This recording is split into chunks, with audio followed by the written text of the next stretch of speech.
জীবনবাণী সমাহার স্বামী দেবানন্দ মহারাজ।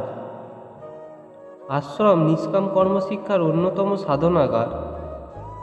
সাধুর আশ্রম গৃহী ভক্তদের মানসিক পরিবর্তনের স্থান। মনে রেখো, আশ্রম হলো সেবার মাধ্যম, অধিকারের স্থান নয়। অন্তরকে বীরের সাজে সাজাও, প্রেমের ঝড় তুলতে হবে, ভালোবাসার জোরে সবাইকে অধিকার করতে হবে। শ্রদ্ধার সঙ্গে কাজ করে যাও, একদিন নিশ্চিত মাথা উঁচু করে দাঁড়াবে। বৈরাগ্য মানুষকে ক্ষুদ্রবোধের বাইরে নিয়ে যায়। ইন্দ্রিয়গ্রাহ্য প্রেমটি প্রেম নয়, সেই প্রেমই প্রেম যে প্রেম বিশ্বপ্রেম। প্রেম হলো সকল দ্বন্দ্বের অতীত, চাওয়া পাওয়ার বাইরে এক আপনত্ব বোধ। আমিত্বের কোলাহল থেমে গেলে আসে শান্তি, তখন স্থিরত্ব লাভ হয়।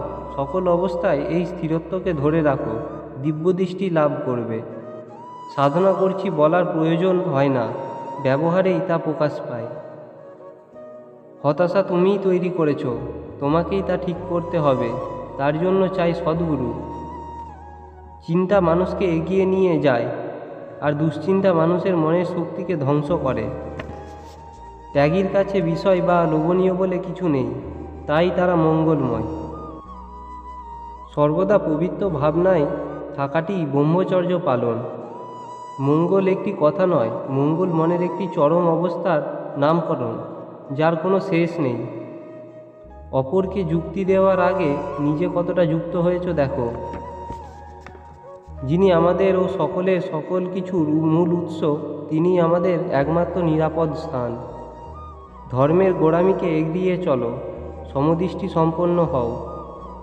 যে ধারণার মধ্যে আছে একতার সুর, সেই ধারণাটি সঠিক ধারণা।